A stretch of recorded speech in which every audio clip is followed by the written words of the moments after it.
اعوذ باللہ من الشیطان الرجیم بسم اللہ الرحمن الرحیم رب اشرح لی صدری ویسر لی امری واحلل عقدۃ من لسانی یفقهوا قولی ان اللہ وملائکتہ یصلون علی النبی یا ایھا الذین آمنوا صلوا علیہ وسلموا تسلیما اللہم صل علی محمد وعلی محمد۔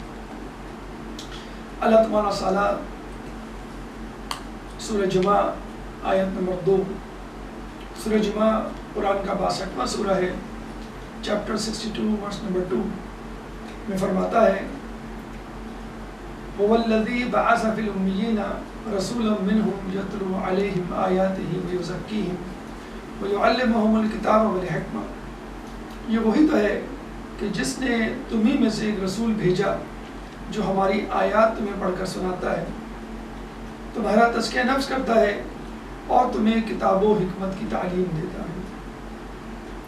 سورہ جمعہ کی اس آیت میں اللہ تعالیٰ نے رسول اکرم صلی اللہ علیہ وآلہ وسلم کا ہدف اور کار رسالت بیان کیا کہ رسول کو اس دنیا میں بھیجنے کا مقصد تبلیغ دین، تعلیم و تعلم اور تزکیہ نفس۔ یہاں پہ ایک سوال ذہن میں اٹھتا ہے کہ اللہ تعالیٰ نے اس آیت میں تزکیہ نفس کو پہلے اور تعلیم و تعلم کو بعد میں رکھا ہے، تو ایسا کیوں؟ حالانکہ علم اور تدریس کی اہمیت زیادہ ہونی چاہیے۔ چنانچہ اولین ہدف یا اولین مرحلہ علم اور آخری مرحلہ ہدف یا منزل۔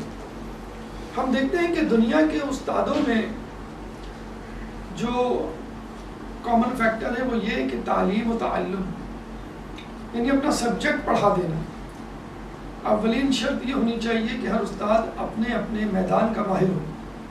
فزکس کا استاد فزکس میں، کیمسٹری کا استاد کیمسٹری میں، اسی طرح سائنس اور آرٹس اور دیگر مضامین۔ لیکن استاد باؤنڈ نہیں ہے کہ وہ آپ کی سوچ کو تبدیل کرے، استاد باؤنڈ نہیں ہے کہ وہ آپ کے کردار کو تبدیل کرے، آپ کے مذہب کو تبدیل کرے، آپ کے عقیدے میں کوئی جسے کہتے ہیں تبدیلی لائے۔ اور استاد کا مقصد اس وقت پورا ہو جاتا ہے کہ جب اسٹوڈنٹ اپنے امتحان میں کامیابی حاصل کرتا ہے، اچھے گریڈز لیتا ہے، اچھے مارکس لیتا ہے۔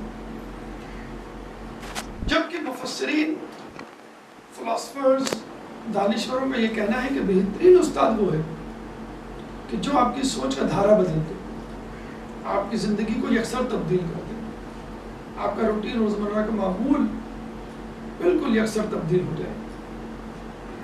چنانچہ ہم دیکھتے ہیں کہ رسول اکرم نے عرب قوم کے رویے کو، کردار کو، سوچ کے دھارے کو، سمت کو بالکل تبدیل کر دیا۔ وہ ایام جاہلیت میں زندگی گزارے تھے، اب ایام عظمت کی زندگی گزارنے پر مجبور ہو گئے۔ یہ بھی سوال اٹھتا ہے کہ رسول اکرم کو عرب جیسے معاشرے میں، ماحول میں، ملک میں کیوں بھیجا گیا؟ رسول ایشیا میں بھی آ سکتے تھے، افریقہ میں بھی آ سکتے تھے، یورپ میں بھی آ سکتے تھے، امریکہ، کینیڈا میں بھی جا سکتے تھے۔ تو جیو پولیٹیکل جواب تو یہ ہے کہ چونکہ ان علاقوں میں آبادی زیادہ تھی اس لیے وہاں بھیجے گئے، نمبر 1۔ نمبر 2، مرکز عبادت دیٹ از کعبہ وہ وہاں پر تھا۔ لیکن اہم ترین جواب اس کا یہ ہے کہ اصول تدریس ہے کہ بہترین استاد بدترین شاگرد ہے۔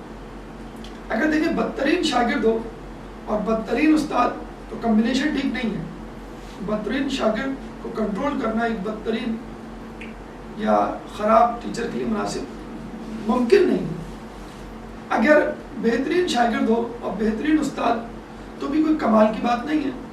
اگر استاد اس کو تبدیل کر دے، تبدیل کیا کرے، وہ تو پہلے سے اچھا اسٹوڈنٹ ہے، وہ دوبارہ اس نے اپنے آپ کو اچھا ثابت کیا، مکرر ایک ریپیٹیشن آف دا ایکٹ، اس میں استاد کا کوئی کمال نہیں۔ استاد کا کمال اس وقت ہے کہ جب وہ ایک مشکل ماحول میں ایک بدترین شاگرد کو بہترین شاگرد میں تبدیل کر دے۔ اس زمانے میں بدترین قوم عرب تھی، کہیں کبھی گھوڑا آگے بڑھانے پہ جھگڑا، کبھی پانی پینے پلانے پہ جھگڑا، چھوٹی چھوٹی باتوں پہ لڑائی جھگڑے ہوا کرتے تھے۔ بدترین کام چوری چکاری غنڈہ گردی لوٹ مار ان کا پیشہ پروفیشن تھی جس پہ وہ فخر کیا کرتے تھے. تو رسول کا پیغمبروں کا اولیاء اللہ کا مشن نہ صرف تعلیم بلکہ تزکیہ نفس بھی.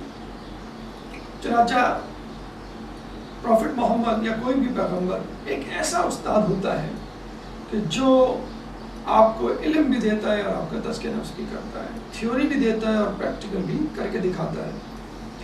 بلکہ ہم تو یہ دیکھتے ہیں تزکیہ نفس جیسے مقدم کیا گیا اس کتاب میں, اللہ کے رسول نے 40 سال تک پریکٹیکل کر کے دکھایا اور ایسی زندگی کو پیش کیا کہ لوگ آپ کو صادق اور امین کہنے پر مجبور ہو گئے. کہ جب وہ پہلی دعوت دیتے ہیں اور کہتے ہیں اگر میں کہوں کہ اس پہاڑی کے پیچھے سے کوئی فوج آ رہی ہے تو تم یقین کر لو گے؟ لوگوں نے کہا ہاں کیوں نہیں. رسول نے کہا اگر نہ آ رہی ہو تو لوگوں نے کہا کہ ہم یہ سمجھیں گے کہ ہم اندھے ہو گئے.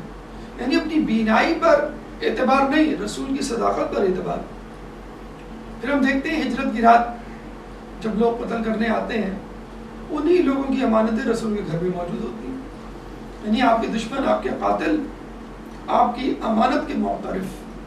تو جب رسول نے ثابت کر دیا 40 سال کہ میں صادق اور امین ہوں, پھر تعلیم شروع کی. یعنی پہلے پریکٹیکل عملی مظاہرہ کر کے دکھا دیا, پھر علمی ڈائلاگ یا علمی مباحثہ یا علمی سیشن جو ہے ان کے ساتھ شروع کیا. اب یہ سوال کہ کیا رسول اللہ نے اپنے بعد اس اصول تدریس اور اساتذہ کا سلسلہ جاری رکھنے کے حوالے سے کوئی اعلان فرمایا؟ جی ہاں, اللہ کے رسول نے اپنے بعد کتاب بھی چھوڑی اور کتاب پڑھانے والے بھی چھوڑے. حدیث ثقلین اس بات کی گواہی ہے جو اعلان غدیر کے بعد من کنت مولا فهذا علی مولا کے بعد لوگوں کے سامنے کیا گیا. انی تارک فیکم الثقلین کتاب اللہ وعترتی ما ان تمسکتم بهما لن تضلوا بعدی فانها لن یفترقا حتی یرد علی الحوض. میں اپنے پیچھے 2 گرا قدر چیزیں چھوڑے جا رہا ہوں, اگر تم ان سے متمسک رہے تو کبھی گمراہ نہیں ہوگے. لن تضلوا بعدی, کبھی نیور ایور, اور پھر ابدا. پھر اس کے بعد ایسا کیوں, یعنی کیوں گمراہ نہیں ہوگے؟ آنکھ بند کر کے ان کے پیچھے چلو, کبھی ٹھوکر نہیں کھاؤ گے. کیوں؟ اس لیے کہ یہ دونوں یعنی میرے اہل بیت اور کتاب کبھی ایک دوسرے سے جدا نہیں ہوں گے جب تک حوض کوثر پر میری مجھ سے ملاقات نہ کریں. یعنی آپ کو منزل تک پہنچا کر دم لیں گے, ریسٹ کریں گے. ان کی تبلیغات, ان کی کوششیں, ان کی محنتیں جاری رہیں گی حوض کوثر پر پہنچنے تک. اب آپ نے دیکھ لیا ہمارے بہترین استاد, کائنات کے بہترین استاد رسول اللہ, اور اس کے بعد ان کے 12 جانشین. اسی لیے یعنی کیوں یہ 12 جانشین ضروری ہیں قرآن کی تعلیم کے لیے, قرآن کے استاد کے لیے؟ اس کا سبب, اس کی وجہ خود امام صلی اللہ علیہ وسلم نے یہ تعبیر محمدہ کی روایت کے مطابق یہ کہا کہ خدا کی قسم ہم قرآن کی تفسیر کرنے کے سب سے زیادہ اہل ہیں, کیونکہ ہم جو کچھ بتلاتے ہیں اپنے یقین کے ساتھ, گمان کے ساتھ. ہم دیکھتے ہیں دیگر افراد غیر معصوم, غیر امام, اپنی عقل, اپنا گیس, اپنا قیاس, اپنا گمان استعمال کیا کرتے تھے کہ یہ ایسا بھی ہو سکتا ہے, ویسے بھی ہو سکتا ہے, جبکہ امام یقین کے ساتھ بتایا کرتے تھے. اور اس کی وجہ خود امام سجاد علیہ السلام نے بتلا دی کہ ہم نے خدا کو اس وقت پہچانا کہ جب خدا اور ہمارے درمیان کوئی شے نہیں تھی, جبکہ مخلوقات نے اس وقت پہچانا جب خدا اور ان کے درمیان دیگر چیزیں موجود تھیں. یعنی ہم جب خدا کو پہچانتے ہیں تو سورج, چاند, ستارے, آسمان, صحرا, دریا کو دیکھتے ہیں اور پھر سوچتے ہیں کہ ان کا بنانے والا کوئی ہوگا, یعنی بالواسطہ, تھرو سم مینز. جبکہ اللہ کے رسول, اللہ کے امام, اللہ کے انبیاء, اللہ کے بھیجے ہوئے منتخب نمائندے میں سے بھی یہ 14 معصومین وہ ہیں کہ جو اللہ کو اللہ کے ذریعے پہچانا کرتے تھے, اللہ کو مخلوقات کے ذریعے نہیں پہچانا. حتیٰ کہ دیگر انبیاء نے بھی جو رسول سے پہلے گزرے اللہ کو ان چیزوں کے ذریعے پہچانوایا. لوگوں کو بھی اور خود کو بھی، یا کم از کم اپنی ایمان میں اسی کے ذریعے اضافہ کیا. جیسے ابراہیم نے علیہ السلام نے کہا تھا رب ارنی کیف تحیی الموتى قال اولم تؤمن قال بلى ولكن ليطمئن قلبی.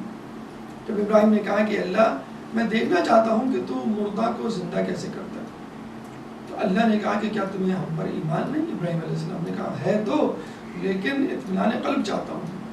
یعنی ابراہیم علیہ السلام کو اطمینان قلب نہیں تھا، تو ان کو دکھلایا گیا، 4 پرندوں کو پکڑایا گیا، ذبح کروایا گیا، ان کے گوشت کے ٹکڑے خلط ملط مکسڈ اپ کر کے پہاڑوں پہ ڈلوائے گئے، اور پھر ابراہیم کو کہا اب تم ایک ایک پرندوں کو آواز دو، مور مرغ کوا کبوتر. ابراہیم آواز دیتے، مختلف پہاڑوں سے گوشت کے ٹکڑے اڑ اڑ کے جمع ہوتے اور مجسم پرندہ بن جاتے اور زندہ ہو جاتے، یعنی 4 جانور دوبارہ زندہ ہو گئے. پھر ابراہیم علیہ السلام کے ایمان میں اضافہ ہوا اور اطمینان قلب ہوا.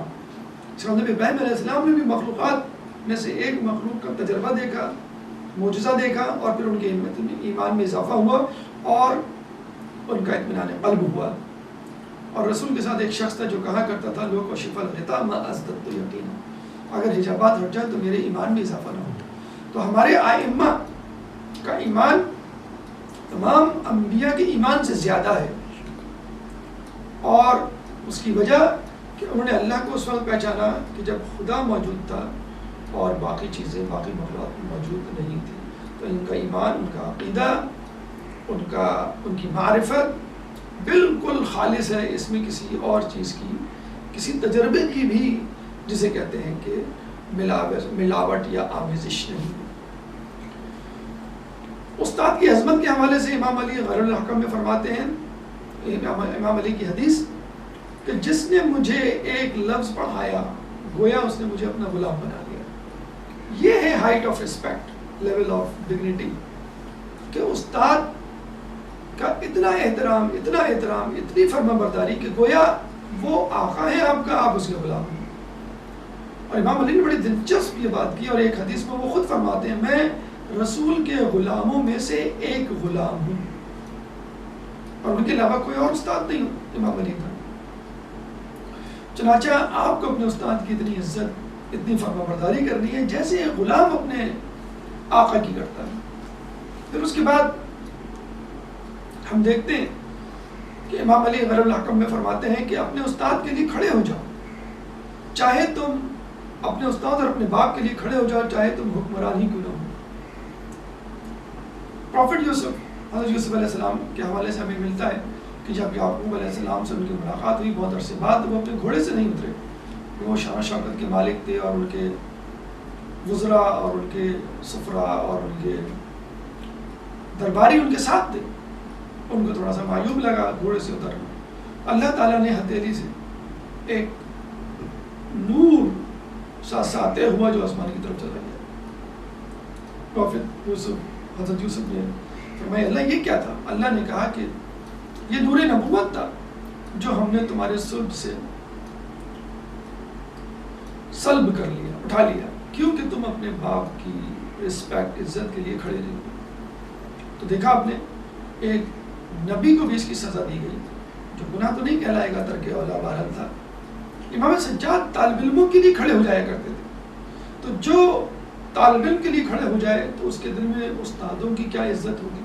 اب یہ الگ بات ہے امام سجاد کا کوئی استاد ہی نہیں تھا، امام تو خود اپنا استاد ہوتا ہے، یا اس سے پہلے دنیا سے رخصت ہونے والا امام اس کا استاد ہوتا ہے. تو یہ ہے وہ مقام، یہ ہے وہ عزت جو اسلام نے اساتذہ کو دی ہے، اور رسول بحیثیت استاد بہترین استاد کائنات. لیکن افسوس کے ساتھ ہمیں کہنا پڑتا ہے کہ مغربی دنیا اس مقام عظمت استاد پہ زیادہ عمل کر رہی ہے، استاد کو زیادہ اہمیت دے رہی ہے جتنا دینی چاہیے اسلام کے مطابق، اور ہم اس سے بالکل غافل ہیں. سکندر اعظم کے بارے میں کہا جاتا ہے کہ وہ استاد کی بڑی عزت کیا کرتا تھا، اور کہا کرتا تھا کہ باپ مجھے آسمان سے زمین کی طرف لایا اور میرا استاد مجھے زمین سے آسمان کی طرف لے کے گیا.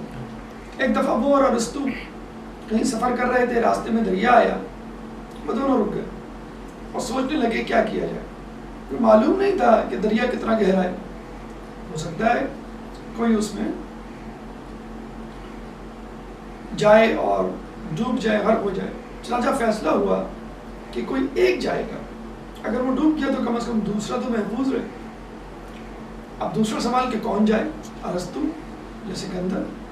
ارسطو نے اپنا گھوڑا آگے بڑھایا اور یہ کہا کہ دیکھو تم بادشاہ ہو اور میں تمہاری رعایا کا ایک فرد ہوں، اگر میں مر گیا تو کوئی بات نہیں، رعایا کا ایک فرد مرے گا، لیکن اگر تم مر گئے تو بادشاہ کے مر جانے سے سلطنت کا تمام نظام درم برہم ہو جائے گا۔ یہ کہہ کر ارسطو نے اپنے گھوڑے کو دریا میں ڈال دیا۔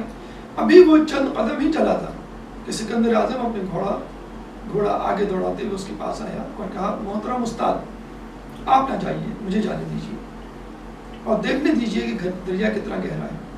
اگر میں ڈوب گیا، مر گیا تو ایک بادشاہ مرے گا اور آپ مجھ جیسا بادشاہ بنانے کی استطاعت رکھتے ہیں، لیکن اگر آپ چلے گئے، آپ ڈوب کے مر گئے تو میں آپ جیسا استاد نہیں بنا سکتا۔ تو استاد بادشاہ تو نہیں ہوتا لیکن بادشاہ گر ضرور ہوتا ہے، یعنی بادشاہ بنانے کی صلاحیت جسے کہتے ہیں وہ ضرور رکھتا ہے۔ آج بھی ہم دیکھتے ہیں کہ یورپ اور امریکہ اور دیگر ممالک میں، مغربی ممالک میں خصوصاً استاد کی بڑی اہمیت ہے۔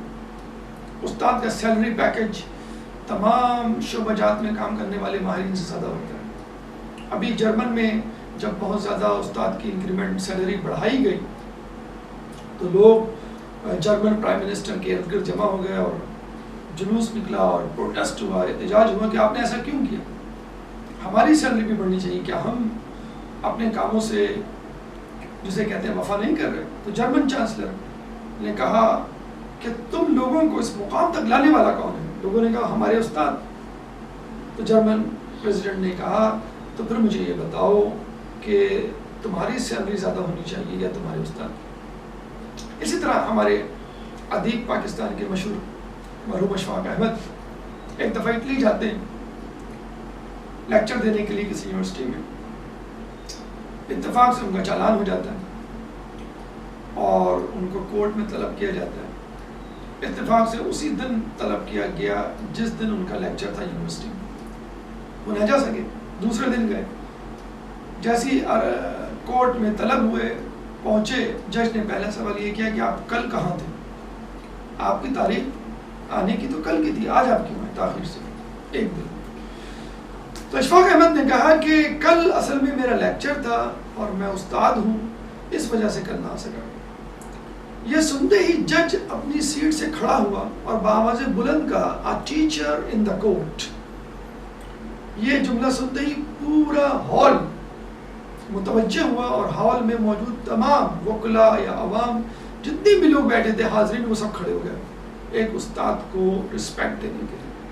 تو آپ نے دیکھا ایک استاد جو مجرم کی حیثیت سے کورٹ میں آیا ہے، اس کو فقط استاد کی بنا پر اہمیت دی جا رہی ہے، جرم اور سزا کی بات تو بعد میں ہوگی۔ تو یہ وہ اہمیت۔ اسی طرح ہمارے ایک اور ادیب مستنصر حسین تارڑ غالباً اپنے ایک دوست سے ملنے یونیورسٹی گئے۔ ملنے کے بعد وہ دونوں ایک پارک میں چہل قدمی کر رہے تھے، ایک جگہ رک گئے تو مستنصر حسین تارڑ نے دوران گفتگو یہ نوٹ کیا کہ جو بھی اسٹوڈنٹ آتا وہ رک جاتا اور پیچھے سے گزرتا ان دونوں کے، اور پیچھے سے اس طرح گزرتا کہ ان کے پاس سے چھلانگ لگا کر آگے کی طرف واک کرتا ہو جاتا۔ اب یہ پریشان، وہ سمجھے کہ شاید یہ انداز ہے استاد کو چھیڑنے کا، مذاق اڑانے کا، گستاخی کرنے کا، جیسے ہمارے ملکوں میں، ہماری یونیورسٹیز میں پاکستان کی ہوتا ہے، استاد کی کوئی عزت نہیں ہے۔ خدا نخواستہ یہ کہا جاتا ہے کہ ٹیچر از اے ٹیچر، یعنی جس کو کچھ نہیں ملتا تو وہ ٹیچنگ شروع کر دیتا ہے۔ تو جب اسٹوڈنٹ اس طرح دو چار جانے لگے اور کافی ٹائم گزر گیا تو وہ پریشان ہوئے، اپسیٹ ہوئے، اپنے کولیگ سے پوچھا مستنصر نے کہ بھائی یہ کیا معاملہ ہے کہ کیا پاکستان کی طرح یہاں پہ بھی استاد کی کوئی عزت نہیں؟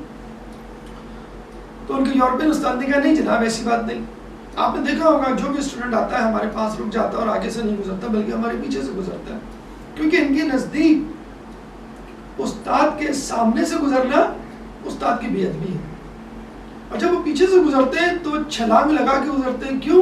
استاد کے سائے کے اوپر قدم رکھنا ان کے نزدیک استاد کی بے ادبی ہے۔ تو آپ اندازہ لگا لیجئے کہ اس معاشرے میں استاد کی کیا اہمیت ہوگی۔ یہی وجہ ہے کہ یہ قومیں ترقی کر رہی ہیں، ہم ترقی نہیں کر رہے. اسی لیے ہم یہ کہنے میں بجائیں کہ جو لوگوں نے یہ سمجھ رکھا ہے کہ امریکہ یورپ کی ترقی کا راز ان کے ڈسکو کلبز ہیں، جی نہیں، ان کی ترقی کا راز لائبریریز ہیں. جو سمجھتے ہیں کہ امریکہ یورپ کی ترقی کا راز جینز پہننے میں ہے، جی نہیں، معذرت کے ساتھ ان کی ترقی کا راز جینیٹک ریسرچ میں ہے. تو استاد کی عزت کیجئے، استاد کی فرما برداری کیجئے، استاد کا کہا مانیے اور اس کی باتوں پر اس طرح عمل کریں جیسے کہ ایک غلام اپنے آقا کی باتوں پر عمل کرتا ہے. اب آئیے اس طرف کہ دنیا میں ہم استاد کی عزت یا استاد کو خوش کس طرح کر سکتے ہیں. مثلا ہم استاد کو اس لیے اس طرح خوش کر سکتے ہیں کہ جو وہ کہے اس کی بات مانیں، اچھے گریڈز لیں، اچھے نمبروں سے امتحان میں کامیابی حاصل کریں. اور دوسری جسے کہتے ہیں کہ وجہ یا دوسرا طریقہ استاد کو خوش کرنے کا منیمم لیول جسے کہہ لیں، وہ یہ کہ اس کی سیلری، اس کی ٹیوشن فیس، اس کا ریوارڈ کسی گفٹ کی فارم میں اس کو ہم دے سکتے ہیں.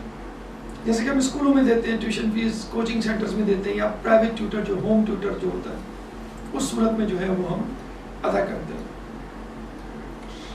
اگر پوچھا جائے کہ خود رسول اللہ کو ہم کس طرح خوش کر سکتے ہیں، کس طرح ان کی تدریس، پیغمبری، رسالت کار کا صلہ دے سکتے ہیں، تو دو طریقے ہیں. سب سے بڑا طریقہ، سب سے اہم طریقہ تو یہ ہے کہ رسول نے جو کچھ کہا اس پہ عمل کیا جائے. امر بالمعروف و نہی عن المنکر کا جو مشن لے کے چلے تھے اس مشن پہ ان کا ساتھ دیا جائے، ہم خود اس مشن میں ان کے ساتھ، نیکیوں کی طرف رغبت کی جائے، گناہوں سے اپنے آپ کو روکا جائے. اس کے بعد جو منیمم لیول ہے وہ یہ کہ ان کا سیلری پیکیج، ٹیوشن فیس یا کوئی گفٹ مادی صورت میں، دنیاوی صورت میں ان کو دیا جائے. جب رسول سے یہ سوال پوچھا گیا کہ آپ کا صلہ ہم کس طرح دے سکتے ہیں، تو رسول نے نہیں، اللہ نے جواب دیا. سورہ شورى آیت نمبر 23، قُلْ لَا أَسْأَلُكُمْ عَلَيْهِ أَجْرًا إِلَّا الْمَوَدَّةَ فِي الْقُرْبَى، کہ کہو میں تم سے کار رسالت کا اجر نہیں مانگتا، صرف اس کے کہ تم میرے اہل بیت سے مودت کا اظہار کرو. مودت یعنی شدید محبت، اتنی شدید محبت جس کا اظہار ہوئے بغیر نہ ہو رہ سکے انسان. جیسے ہم گلاس بھرتے ہیں تو وہ بھرتا چلا جاتا ہے، ہمیں پتہ نہیں چلتا جب تک وہ چھلکے نہ. چھلک جائے تو اس کا مطلب ہے level of glass, capacity of glass exceed کر گئی ہے. تو جب اس کا اظہار ہو برجستہ، اپنے امام کا نام آنے پہ آپ خوش ہو جائیں، مولا علی کی فضیلت پہ آپ کا چہرہ کھل اٹھے، ان کے ولادت کے دن آپ اس طرح رہیں جیسے عید منا رہے ہوں، شہادتوں کے ایام میں اس طرح غمزدہ ہو جائیں کہ جیسے آپ کے گھر میں کوئی مرا ہو. تو یہ ہے طریقہ اظہار مودت کا. لیکن افسوس کے ساتھ کہنا پڑتا ہے امام سجاد نے بالآخر کربلا کے ظلم کے بعد یہ کہہ ہی دیا کہ اگر قرآن میں ہمارے اوپر ظلم کرنے کا حکم ہوتا تو شاید لوگ ہم پر اتنا ظلم نہ کرتے. ایک لطیف طنز ہے اس بات پر کہ اللہ نے مودت اور محبت کا حکم دیا تو امت نے ظلم کی انتہا کر دی. اگر اللہ ظلم کا حکم دیتا تو نہ جانے کیا کیا جاتا. اللہ تعالیٰ سے دعا ہے کہ اللہ تعالیٰ ہمیں اہل بیت سے محبت اور مودت کرنے کی توفیق عطا فرمائے. امر بالمعروف و نہی عن المنکر میں ان کا ساتھی اور معاون بنا. جو پریشان حال ہے ان کی پریشانی کو دور فرما. جو بے روزگار ہیں ان کو رزق حلال عطا فرما. جو رزق حلال کما رہے ہیں ان کے رزق حلال میں برکت عطا فرما. جو مقروض ہیں ان کے قرضوں کو عطا فرما. جو زندان میں ہیں ان کو رہائی عطا فرما. جو گمشدہ ہیں ان کو ان کے پیاروں سے ملا. جو سفر میں ہیں ان کو منزل تک پہنچا. کرونا جیسی متعدی بیماری سے ہم سب کو محفوظ فرما. مسلمان دنیا میں جہاں جہاں ظلم و ستم کا نشانہ بنے ہوئے ان سے ظلم و ستم کو دور فرما. امام کے ظہور میں تعجیل فرما. ہمیں ان کے انصار و آبان میں شامل فرما.